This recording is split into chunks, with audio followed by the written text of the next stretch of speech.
She dug until she found the truth. And the truth destroyed everything she believed about her family.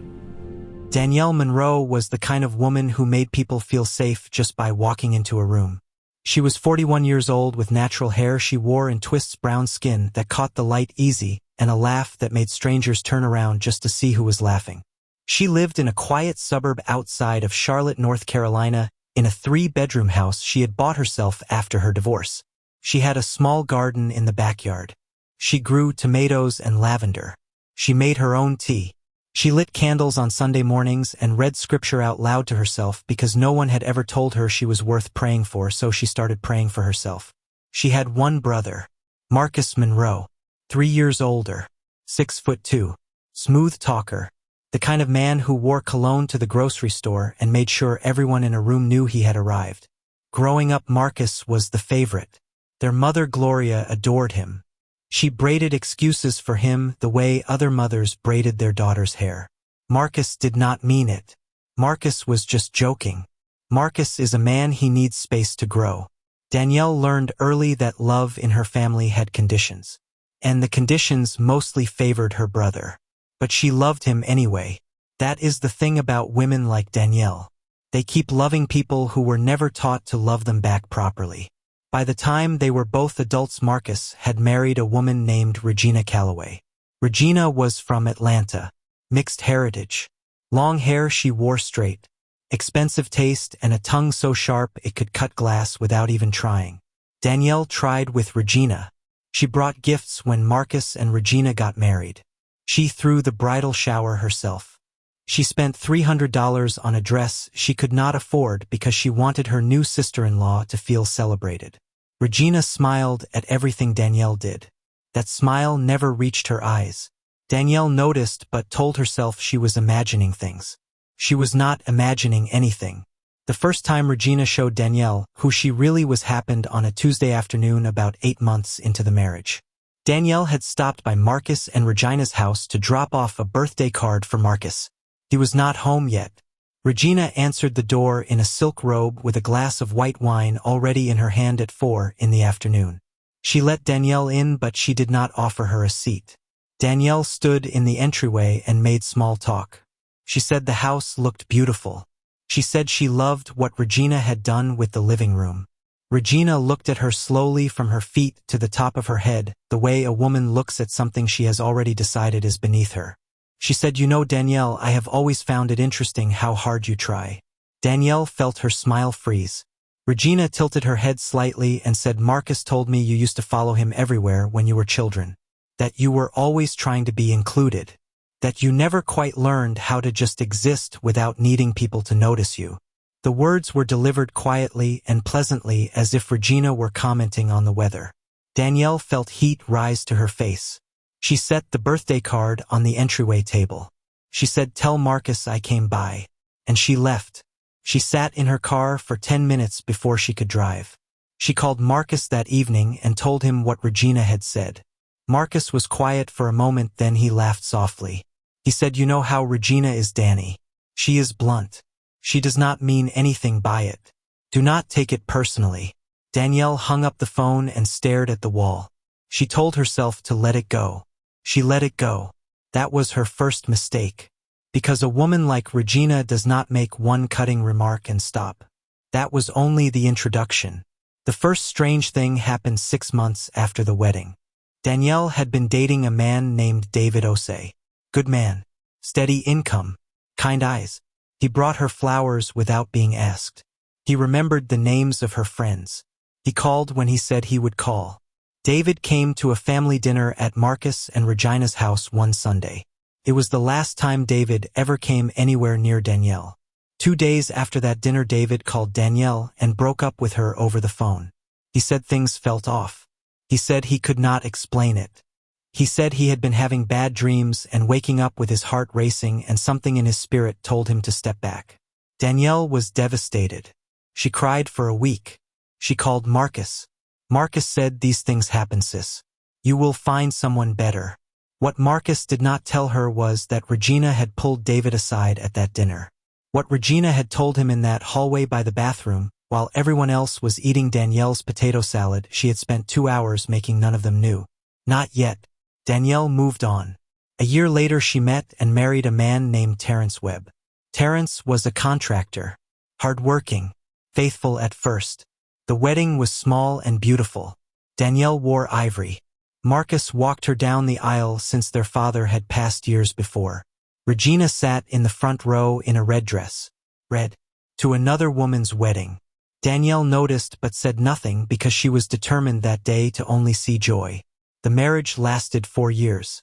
In those 4 years Danielle had 3 pregnancies. None of them survived past the first trimester.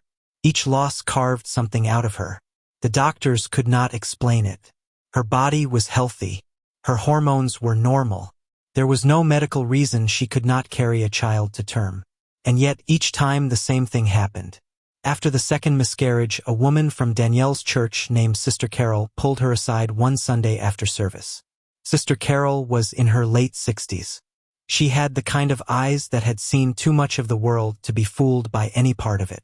She held Danielle's hands and lowered her voice. "Baby," she said, "I do not want to alarm you, but I have been praying over you for 3 weeks now and I keep getting the same thing in my spirit. Something is not natural about what is happening to your body. This is not just loss. Somebody has their hands in your life and it is not God's hands." Danielle felt a chill move through her from her neck down to her feet. She thanked Sister Carol. She drove home. She told herself the woman was being dramatic. She buried the warning the way grieving people bury things they cannot afford to face. But the warning did not stay buried. The third pregnancy came and went the same way. Terrence grew distant after the third loss. He said he felt cursed. He said being around Danielle made him feel heavy, like something was always pressing down on him. He left. Danielle sat in the house she had bought herself and cried until she had nothing left. She was 37 years old and she felt ancient. Marcus called. He said, "I am so sorry, sis. You deserve better than this. Come have dinner with us this weekend and let us take care of you." Danielle went. She always went. Because he was her brother. Because blood was supposed to mean something. She sat at Regina's table and ate Regina's food and accepted Regina's hug at the door and told herself that at least she still had her family. She did not know she was sitting in the home of the woman who had been slowly dismantling her life for nearly a decade. She did not know yet, but God had already set the clock ticking. And the worst was still coming. She could not see it yet, but it was already on its way. At that same dinner, Regina waited until Marcus stepped outside to take a phone call. The 2 women were alone in the kitchen. Danielle was helping clear the plates. Regina leaned against the counter with her arms folded and watched her for a moment. Then she said, "You know what I have always admired about you, Danielle." Danielle looked up. Regina smiled. She said, "Your resilience. Most women would have fallen apart by now. 3 miscarriages. A husband who clearly did not want to stay. A business that cannot seem to get off the ground. And you just keep going. You just keep showing up with your little Tupperware dishes and your card games and your big smile like everything is fine." She tilted her head. She said, "I genuinely do not know if that is strength or if you just do not know when to quit." Danielle set the plates down very carefully. She looked at Regina directly. She said, "Someday you are going to answer for the way you speak to people." Regina laughed softly and turned back to the counter. She said, "Enjoy the drive home, Danielle." Danielle walked out of that kitchen and sat in her car in the driveway for a long time before she started the engine. She felt something in her spirit that night she had never felt before. Not just hurt, not just anger, something that felt like a warning, like a door trying to close before she could walk through it again. She did not listen to it. Not yet. 3 years after her divorce, Danielle bought a new car and started a small natural hair care business from her home. The business was doing well. She had a following online. She had a waiting list for her products. She was rebuilding herself piece by piece the way only a woman who has survived her own life knows how to do. And then the business account got drained. $4,200. Gone in one night. The bank investigated. They found a breach. They found that someone with access to her personal information had gotten into the account. They could not prove who. Danielle was devastated again. She borrowed money from her savings to stay afloat. She worked double shifts at the hospital where she also worked part-time as an administrative coordinator. She lost 15 pounds from stress. Her hair started breaking off. She developed an anxiety disorder. And still, she called Marcus. Still, she went to his house for Sunday dinner.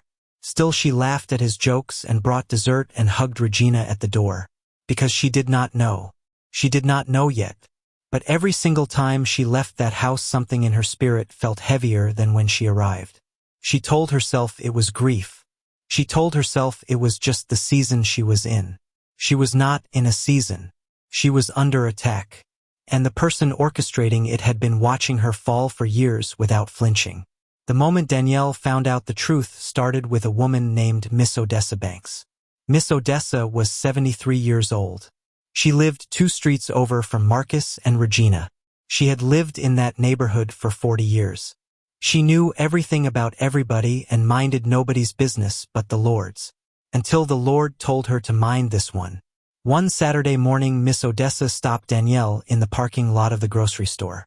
She grabbed Danielle by the arm with both hands and looked at her so hard that Danielle felt the hairs on the back of her neck stand up. "Baby," she said, "I have been praying about whether to tell you this for 6 months." Danielle went still. Miss Odessa pulled her close and lowered her voice. "I was walking past your brother's house in the early morning about 8 months ago. I was up early because my hip was bothering me. And I saw that woman, Regina. She was in the side yard before the sun was fully up. And baby, she was burying something near your car." Danielle felt the blood leave her face. Miss Odessa kept going. "I did not think much of it at the time. But then I saw her do it again 3 weeks later.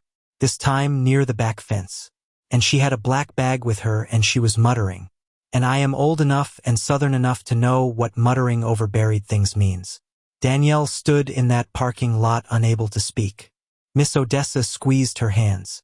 "I do not know what that woman wants from you, baby. But whatever is buried near you needs to be found and removed. And you need to ask God to cover you because something has been working against you for a long time and it is not natural." Danielle drove straight to Marcus and Regina's house. Not inside. She parked down the street and she waited. Regina left for the nail salon at 11. Marcus left for the barbershop at 11:30. Danielle walked around the side of the house. She got on her knees in the dirt in her good jeans and she started looking. She found the first one near the garden hose. A small cloth bag tied with twine. Inside it were dried herbs she did not recognize and a photograph. Her photograph. A photo of Danielle from Marcus and Regina's wedding that had been cut from the group picture so that only Danielle remained. Her face had been crossed out in red marker.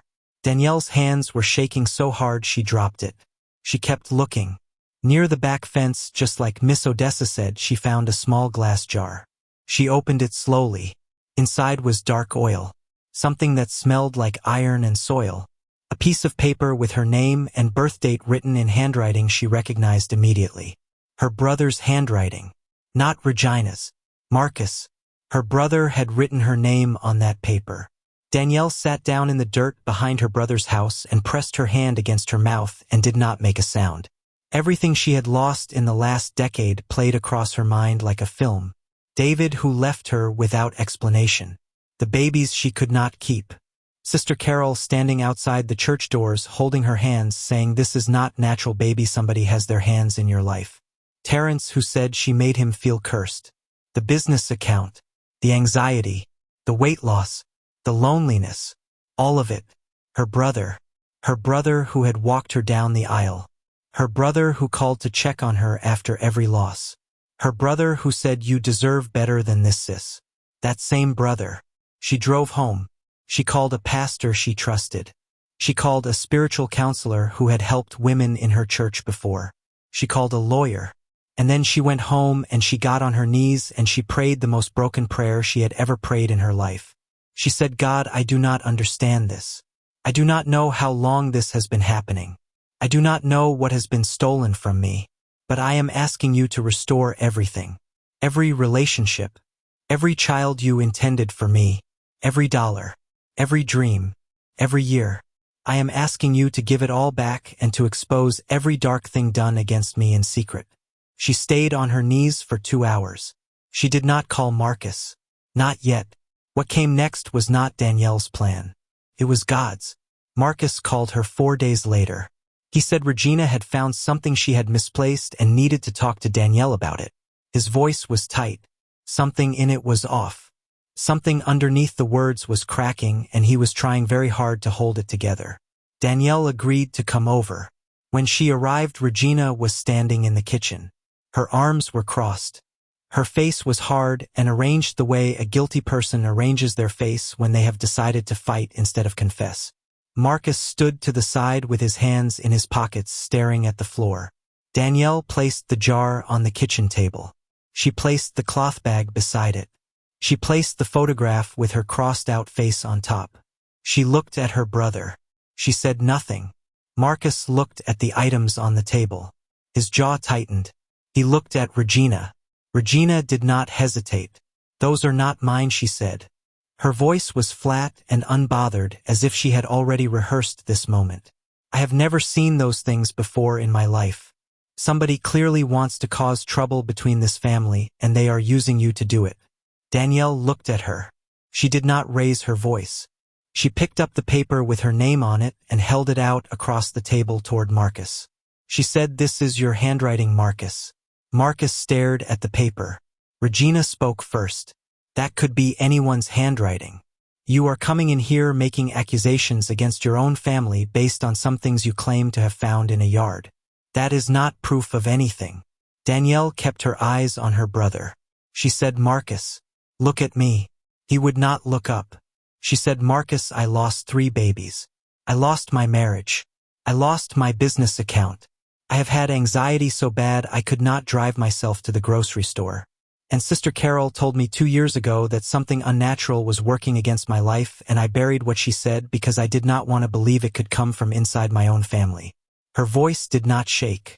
She said, "So I am asking you one time, and I need you to look me in my face when you answer." He finally looked up. His eyes were red. "Did you know?"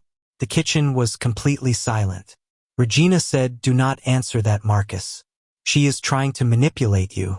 This is exactly what she does. She plays the victim to make you feel guilty and pull you away from your wife. This is what she has always done.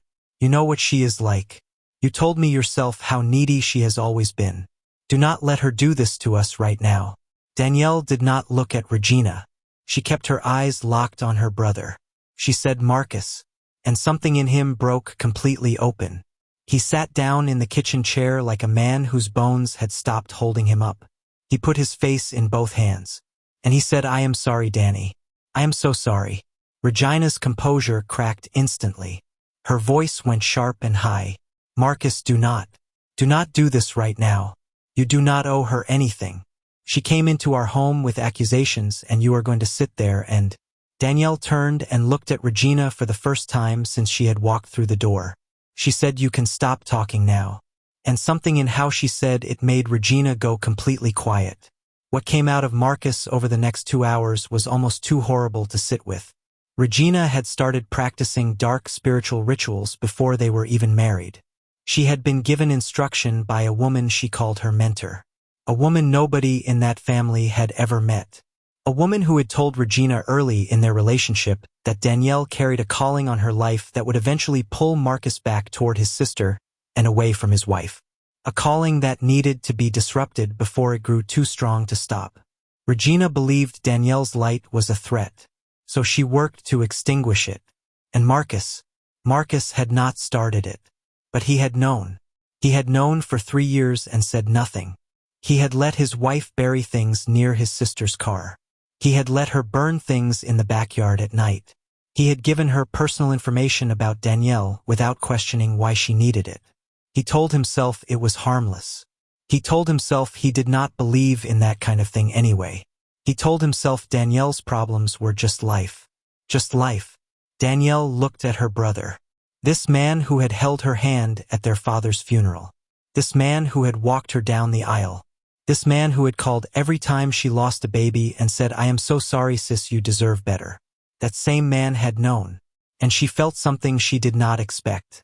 Not rage. Not hatred. Something quieter and in many ways more devastating than either of those things. Grief.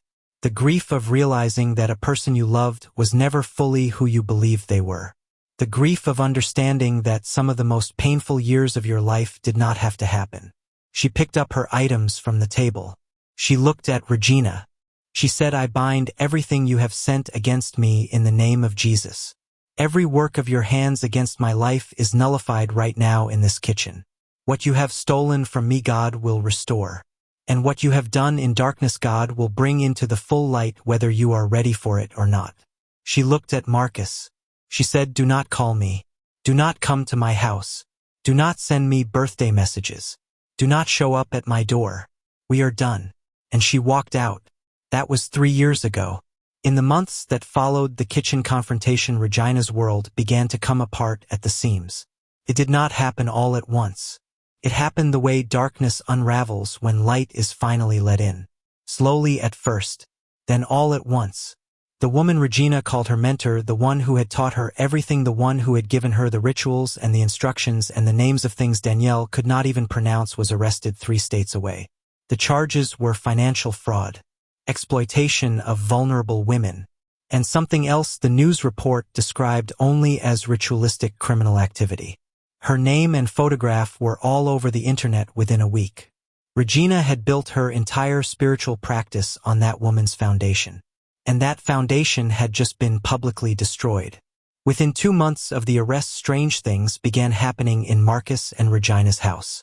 Money that had always come easily stopped coming. Marcus lost a major contract he had held for 6 years. No explanation given.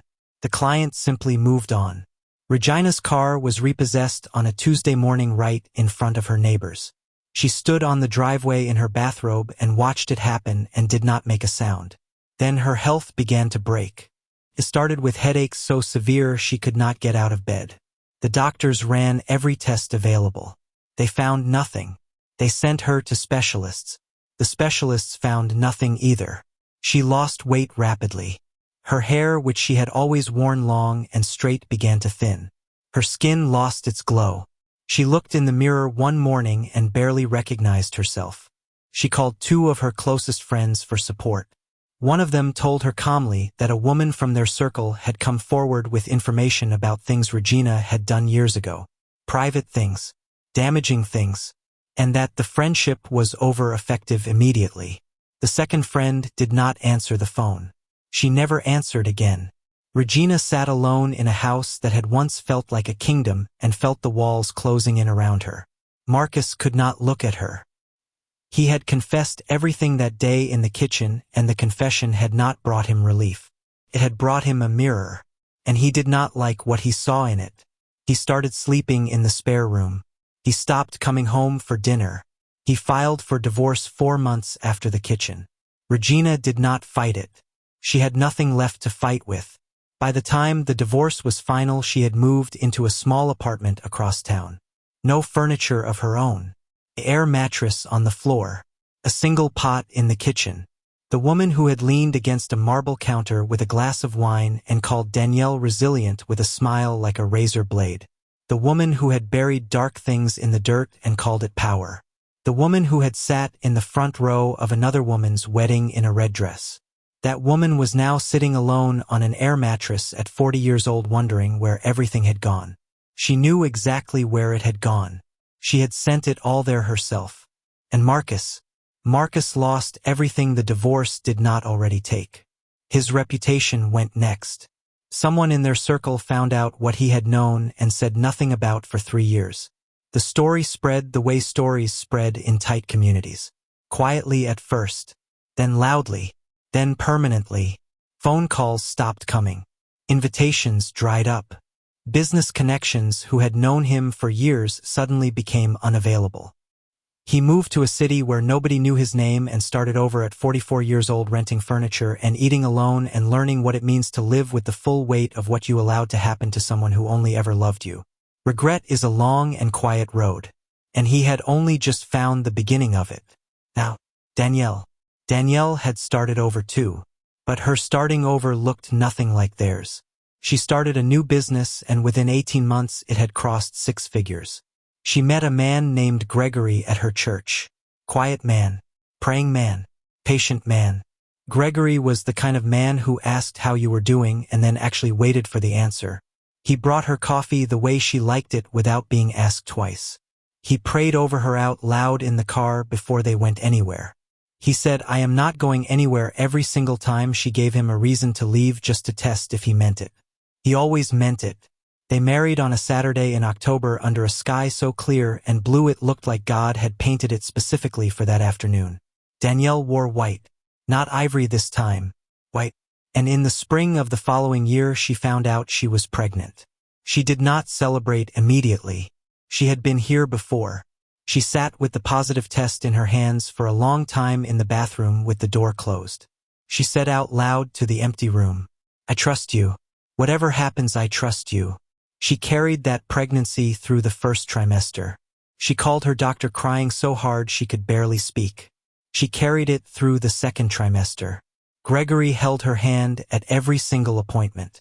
He never once let go. She carried it through the third. And on a Thursday morning in November at 6:47 in the morning after 22 hours of labor, Danielle Monroe held her daughter for the first time. The baby was small and pink and absolutely perfect. She had Gregory's nose and Danielle's mouth and a cry so strong and clear it filled the entire delivery room.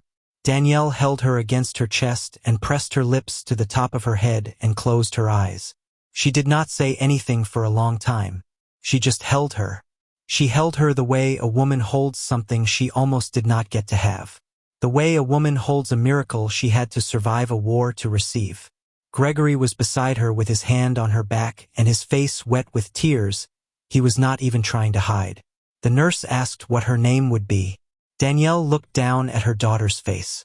She said, "Glory. Her name is Glory, because that is what comes after all of it. Not just survival. Not just healing. Glory." Danielle plants tomatoes and lavender in her backyard now. She makes tea on Sunday mornings. She lights candles. She reads scripture out loud, and this time her daughter is old enough to sit beside her and listen. And sometimes when Glory is sleeping and the house is completely still, Danielle sits in that quiet and she thinks about the years. The years she thought she was just unlucky. The years she blamed herself. The years she kept showing up to tables that were never safe for her. The years she cried in parking lots and prayed prayers that felt like they were going nowhere. And she says out loud to no one and to God all at once, "You meant it for my good. Every single bit of it. The losses and the loneliness and the years I could not explain. You meant every single bit of it for my good." If you are watching this and something in this story hit a nerve deep in your spirit, then this video was made for you. If you have ever felt like your life kept collapsing for no reason you could explain. If you have ever felt drained around certain people and could not understand why. If you have ever loved someone faithfully and been quietly destroyed by that same love. You are not crazy. You are not unlucky. You are a woman with a calling, and there are people who can sense it even when you cannot see it yourself. Protect your peace. Cover your life. Watch carefully who has access to your personal things, your personal information, and your personal space. And never stop praying.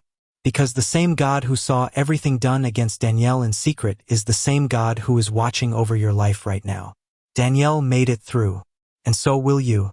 Do not forget to like this video, leave a comment below, and tell me if the story moved something in you, and subscribe so you never miss a story on this channel. We will see you in the next one.